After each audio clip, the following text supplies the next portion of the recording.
నా హైడ్రేషన్ కోసం I just trust one thing, ఫుల్గా వాటర్ ఉండే కంట్రీ డిలైట్ వల్ల పొలాచి కోకోనట్స్. సో ఇప్పుడే కంట్రీ డిలైట్ యాప్ డౌన్లోడ్ చేసుకొని ఆర్డర్ చేయండి. సార్, ప్రధానంగా ఈ బాక్స్ చట్టం అన్నది ఓకే, నితీషు ఇది మోదీ ఇవన్నీ కూడా చుట్టూ తిరుగుతున్నాయి, కానీ చంద్రబాబు నాయుడు టార్గెట్ అన్నట్లుగా ఇది ఉంది. తెలుగుదేశం పార్టీ భవిష్యత్తు ఈ విధమైన చట్టాన్ని సమర్థించినప్పుడు ఫ్యూచర్లో దీని ఎఫెక్ట్ ఏ రకంగా ఉంటుంది? ఎందుకంటే అసదుద్దీన్ని హెచ్చరిస్తున్నారు, చంద్రబాబు వారసులను ముస్లింలు విశ్వసిస్తారా అని ఫ్యూచర్లో. అంటే ఒక చంద్రబాబు నాయుడు నమ్మకం ఏంటి? ఈ ప్రశ్న వాస్తవంగా బీజేపీతో పొత్తు సమయంలో కూడా వచ్చింది. బీజేపీతో పొత్తు పెట్టుకుంటే మైనారిటీలు వ్యతిరేకిస్తారని, ముస్లింలే కాదు, ఇప్పుడు రేపు క్రిస్టియన్ ప్రాపర్టీస్ పైకి కూడా వస్తారు.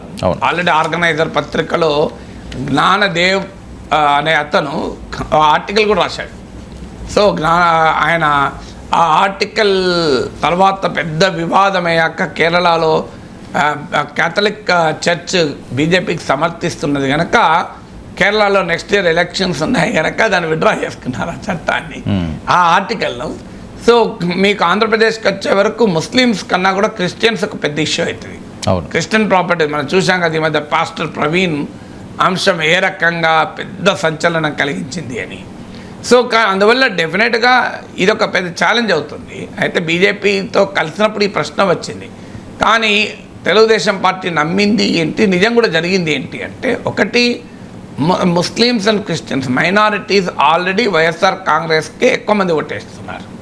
అందువల్ల తెలుగుదేశం పార్టీకి బీజేపీతో పొత్తు వల్ల ఆ సెక్షన్ల ఓటు పోవటానికి పెద్దగా ఏమీ లేదు. ఒకటి. రెండు, వైఎస్ఆర్ కాంగ్రెస్ పార్టీ పట్ల ఉన్న తీవ్ర వ్యతిరేకత వల్ల ఇలాంటి ఇష్యూస్ పక్కకు పోయాయి. మూడు, కర్ణాటకలో మీకు జేడీఎస్కు ముస్లిం ఓటు కోల్పోయింది, కానీ ఆంధ్రప్రదేశ్లో ఎందుకు కోల్పోలేదు అంటే, కర్ణాటకలో బీజేపీ నాయకత్వంలోని కూటమిలో జేడీఎస్ చేరింది, ఆంధ్రప్రదేశ్లో తెలుగుదేశం నాయకత్వంలో కూటమిలో బీజేపీ చేరింది. అంటే BJP is not a dominant player, BJP is junior partner. ఇక్కడ నాయకత్వం వహించేది చంద్రబాబు నాయుడు. చంద్రబాబు నాయుడు సెక్యులర్ క్రెడెన్షియల్స్ పైన ఎవరికి అనుమానం లేదు.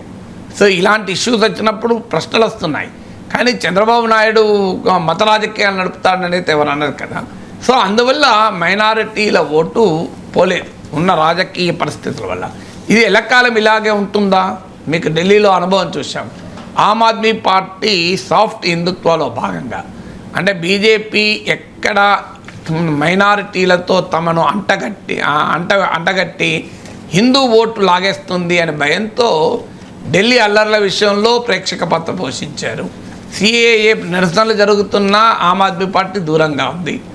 అంటే ఎక్కడ తమకు హిందూ ఓట్లు పోతాయని జరిగింది ఏంటి? హిందూ ఓట్లు పోయినాయి, ముస్లిం ఓట్లు పోయినాయి. అంటే ఒక పార్టీ తన ట్రూ క్యారెక్టర్కు నిలబడి ఉండకపోతే ఏం జరుగుతున్న దానికి ఆమ్ ఆద్మీ పార్టీది ఒక క్లాసిక్ ఎగ్జాంపుల్. మీకు కర్ణాటకలో జేడీఎస్ ఒక ఉదాహరణ. సో అందువల్ల ఇప్పుడు ఇక్కడ కూడా రేపు ఇవాళ రాకపోయిన ఇష్యూ రేపు వస్తుంది.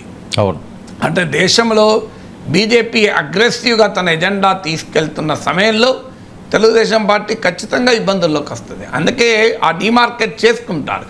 మీకు నాకు ఇప్పటికి గుర్తు, ఈ ఎలక్షన్స్ వచ్చిన వెంటనే లోకేష్ ఎన్డీటీవీకి ఒక ఇంటర్వ్యూ ఇచ్చారు.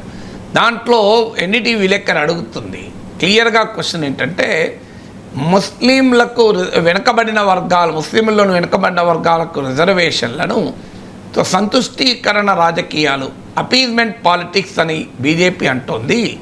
టీడీపీ ఏమంటుంది అంటే, లోకేష్ ఒక్క సెకండ్ కూడా తొనుక్కోకుండా it is social justice for us అన్నాడు. అది మా దృష్టిలో సామాజిక న్యాయం అన్నాడు. ఇంత క్లియర్గా బీజేపీతో డిమార్కెట్ చేసుకున్నారు. మరి అలా డిమార్కెట్ మాటల్లో చేసుకున్నప్పుడు చేతల్లో చేసుకోవాలి కదా. అవును.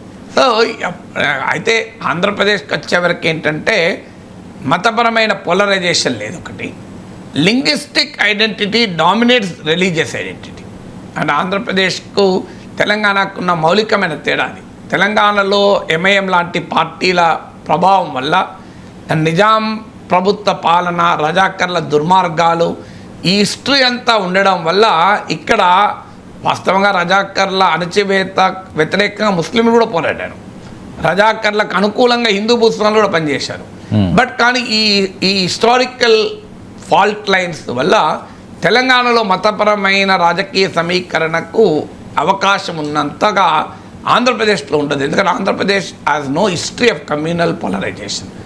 దాంతోపాటు ఆంధ్రప్రదేశ్లో ఈ భాషాపరమైన అస్తిత్వం, ఎందుకంటే ఆ రాష్ట్ర ఏర్పాటే భాషా ప్రయుక్త రాష్ట్ర ఏర్పాటు. 1953లో మద్రాస్ ప్రెసిడెన్సీ నుంచి విడిపోయింది ఆంధ్ర రాష్ట్రం భాష ఆధారంగా కదా. మీకు తెలంగాణ ఏర్పాటుకు భాషాపరమైన అస్తిత్వం కారణం కాదు, ప్రాంతపరమైన అస్తిత్వం కారణం.